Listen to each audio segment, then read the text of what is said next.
गांव के बाहरी किनारे पर एक पुरानी खंडहरनुमा हवेली थी जिसे लोग भुतहा मानते थे। इसे शिवनंद हवेली कहते थे और यह राज परिवार की थी। हवेली के बारे में कहा जाता था कि यहाँ एक औरत की आत्मा भटकती है। हर रात वहां से रोने और चीखने की आवाजें आती थी। गांव वाले कहते थे कि जिसने भी वहां कदम रखा वो जिंदा नहीं बचा।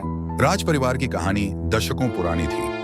हवेली के पूर्व मालिक राजा हरिचंद सिंह ने एक निर्दोष महिला चंपा के साथ धोखा किया था। चंपा की मृत्यु के बाद उसने परिवार को श्राप दिया था कि उनकी पीढ़ियां दुख और अजीब मौतें झेलेंगी। यह श्राप पीढ़ियों तक जारी रहा।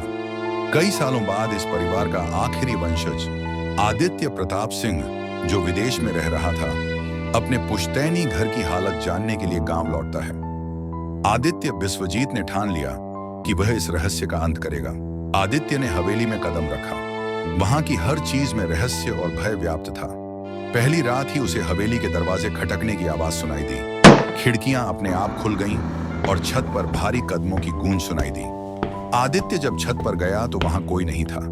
दीवारों पर किसी साए का प्रतिबिंब भी उसे दिखा। अगली सुबह गांव के मुखिया धर्मपाल ने उसे चेतावनी दी कि हवेली में रहना उसकी जान के लिए खतरा हो सकता है।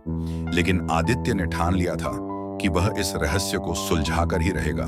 गांव में आदित्य की मुलाकात एक साधारण लेकिन रहस्यमय लड़की शालिनी से होती है। शालिनी हवेली के बारे में बहुत कुछ जानती थी। वह आदित्य को बार बार वहां न जाने की सलाह देती है, लेकिन आदित्य उसकी बात नहीं मानता। धीरे धीरे शालिनी और आदित्य के बीच नजदीकियां बढ़ने लगती हैं, लेकिन आदित्य को लगता है कि शालिनी कुछ छुपा रही है। उसकी बातों में ऐसा रहस्य छिपा था जो आदित्य को असहज करता था। एक रात आदित्य ने हवेली के बगीचे में सफेद साड़ी पहने एक महिला को देखा।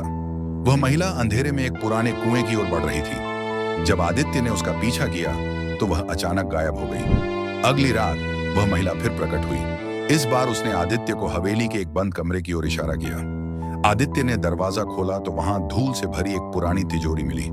तिजोरी में पुराने कागजात और एक तस्वीर थी। तस्वीर में उसके दादा हरिचंद सिंह और एक युवती चंपा साथ खड़े थे।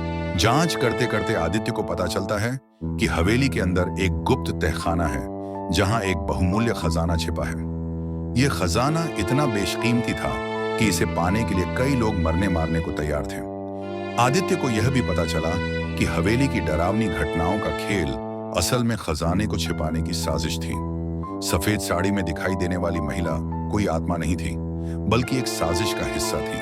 आदित्य को पता चलता है कि हवेली का पुराना नौकर रघुनाथ और उसके कुछ साथी इस खजाने को पाने के लिए वर्षों से डरावनी कहानियां फैला रहे थे। उन्होंने गांव वालों को हवेली से दूर रखने के लिए आत्मा और श्राप की झूठी कहानी बनाई थी।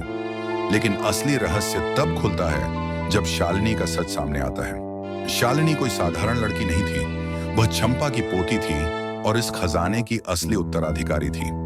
रघुनाथ और उसके साथियों ने शालिनी के परिवार को खत्म कर दिया था ताकि खजाने पर कब्जा कर सकें। आदित्य ने अपनी बुद्धिमानी और साहस से रघुनाथ और उसके साथियों को बेनकाब किया। उसने पुलिस को बुलाकर उन्हें गिरफ्तार करवाया। हवेली का खजाना